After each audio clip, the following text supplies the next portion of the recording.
Zootopia é reconhecido por vários motivos. Seus personagens, as pessoas que apreciam os dançarinos musculosos da Shakira e por abordar temas extremamente sombrios para um filme infantil.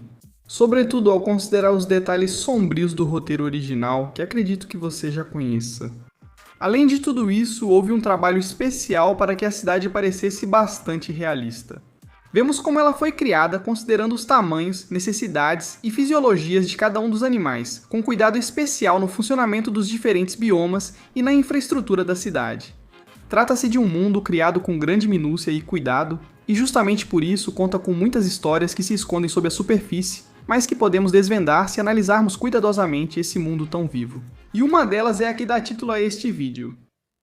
Bom, imagino que você já deve ter notado, bem longe das luzes de neon, dos lindos picolés ou dos túneis de roedores, existe uma cena muito densa de crime organizado se formando na cidade, protagonizada pela máfia dos ursos polares, em Tundra Town, comandada pelo personagem Mr. Big.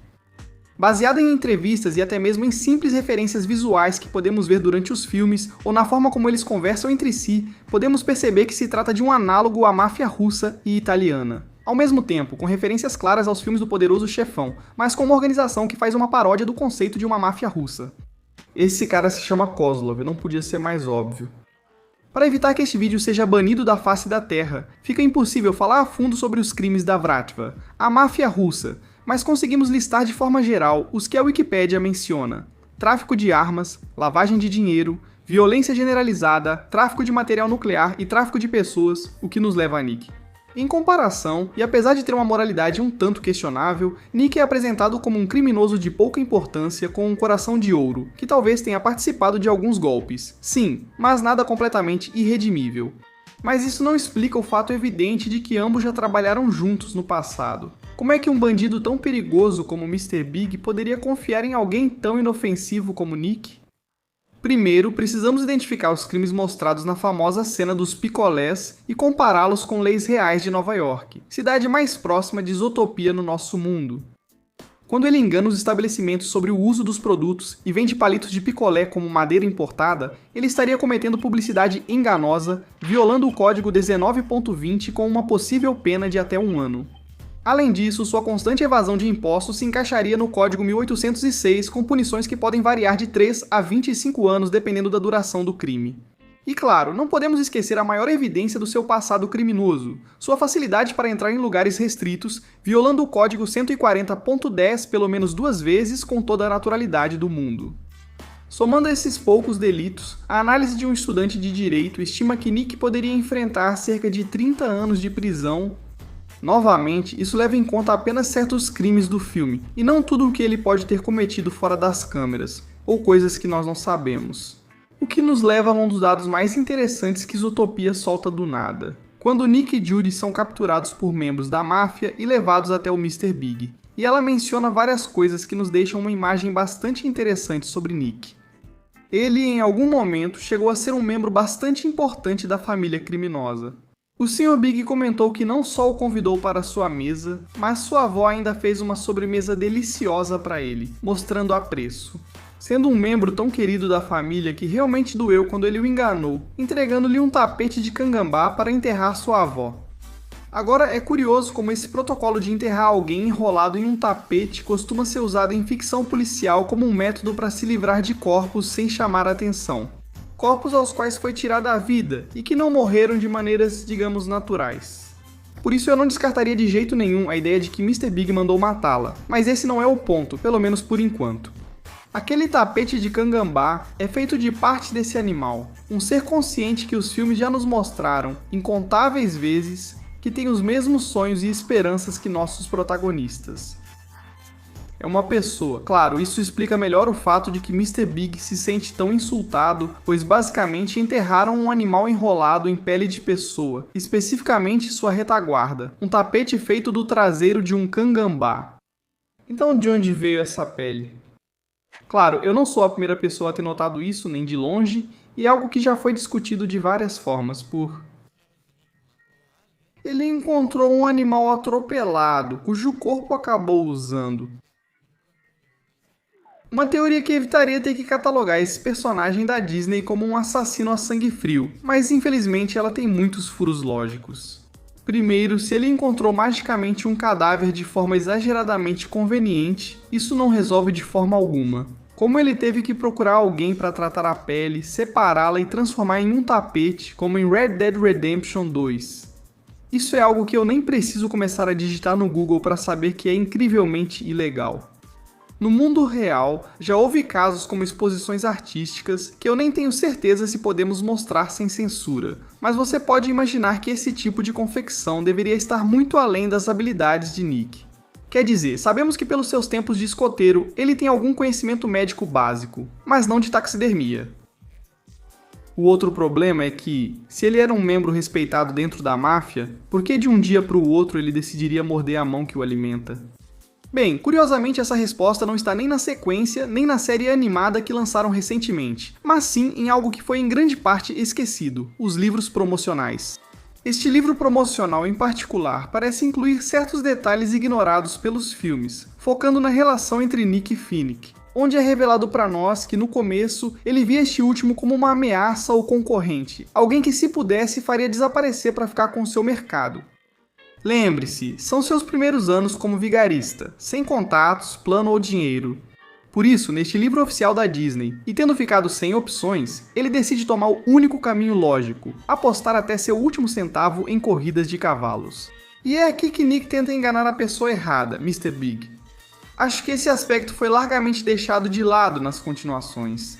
Provavelmente para distanciar a franquia dessas ideias sombrias do início, mas podemos somar ao seu poder o circuito de apostas em corridas de cavalos. Cavalos que incidentalmente conduzem carrinhos de corrida. Adorável. Voltando ao Nick, Sr. Big diz diretamente que vai acabar com ele se não conseguir o dinheiro até as 18 horas. E obviamente Nick não consegue. Mas quando parece que tudo está perdido, ele faz a promessa ridícula de que, com a ajuda de Finnick, em quem também estavam apostando, eles dobrariam o dinheiro. Antes do anoitecer, eles cortam a água dos animais do deserto e revendem garrafas a preço de ouro, o que sem dúvida pode ser a pior coisa que esses dois já fizeram. No entanto, o plano funciona, e não só esses dois começaram a formar uma dupla de vigaristas, como também surpreenderam o maior mafioso da cidade, com quem passaram a ter uma relação muito lucrativa. Agora pode ser que ambos tenham decidido se manter o mais longe possível de qualquer trabalho que os obrigasse a sujar as mãos. Mas ainda assim, é inevitável que durante os anos em que operaram com esse tipo de criminosos, tenham estado perto de pessoas realmente perigosas. Que é de onde vêm os contatos menos lícitos da raposa?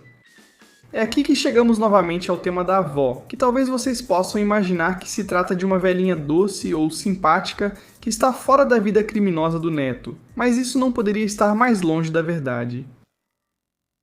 Ao investigar, descobri que essas velhinhas podem ser vitais para qualquer organização secreta. Conhecidas por títulos como Nona ou Senhora, muitas vezes são elas que se encarregam de falar com contatos ou cuidam da organização e de vários outros papéis logísticos escondidas sob essa imagem frágil. Lembrando, por exemplo, o caso de Maria Serrano. Ou a Nona Heroína, uma mulher vinda de uma linhagem poderosa, cérebro de várias organizações e missões perigosas. Ou Griselda Blanco Restrepo, uma mulher que aos quase 70 anos continuava comandando seu cartel de Miami com mão de ferro até pouco antes de sua morte. E até mesmo se voltarmos à Rússia, temos o caso de Tamara Samsonova, uma mulher de 72 anos que, conhecida como Baba Yaga, foi uma das assassinas em série mais famosas dos últimos tempos. Então vou pedir para vocês não subestimarem as senhorinhas. Seguindo a ideia da matriarca poderosa, não me surpreenderia se essa mulher também tivesse participado da fundação da organização. No final das contas, Mr. Big comenta que sua filha costumava cozinhar para alguns dos homens mais perigosos de seu grupo. Então, no mínimo, ela sabia no que seu neto estava envolvido. Somado ao fato de que é literalmente uma paródia e homenagem a filmes de máfia, pessoalmente eu brinco com a ideia de que ela era a cabeça da operação. Como costuma ocorrer nesse tipo de filme, houve algo nos bastidores, uma situação sangrenta, repleta de traições e sede doentia de poder, que pode ter terminado com Nick, o encarregado de conseguir o tapete em que iriam enrolar a falecida Nona. Agora, conhecendo o contexto e as conexões da máfia, podemos afirmar que sim, Nick sabia o que estava fazendo, e mesmo assim decidiu entregar o equivalente a um cadáver taxidermizado em um velório, com o qual iriam enrolar a querida Nona de um mafioso. E voltamos novamente a uma pergunta simples, mas nem tão simples assim. Por quê? Indo pelo lado mais sensível, sabemos que Nick na verdade não é uma má pessoa, mas sim que sua imagem é uma máscara que ele costuma usar para enfrentar a vida de criminoso. Por isso, acredito que originalmente ele aceitou fazer parte do grupo do Mr. Big por proteção, riqueza ou pelo excelente plano odontológico. Mas no final, ele decidiu abandonar sua associação com a família quando as coisas começaram a ficar mais sérias. Está claro que Nick não é capaz de se envolver tão profundamente com uma rede criminosa sombria, e talvez por isso toda essa confusão tenha ocorrido.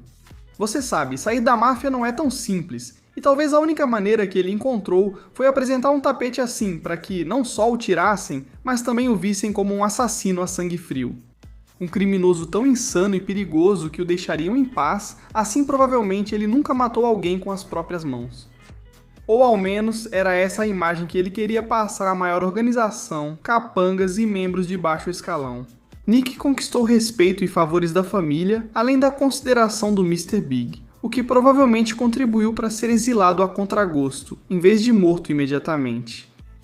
Por isso ele ficou tão apavorado quando voltaram para Tundra Town, pois sabia que seu grande golpe estava prestes a desmoronar e sua sorte a acabar. O plano era fugir, e se ele voltasse lá, prestígio nenhum o salvaria. Ele só está vivo graças a Judy Hopps, mas essa parte da história você já conhece.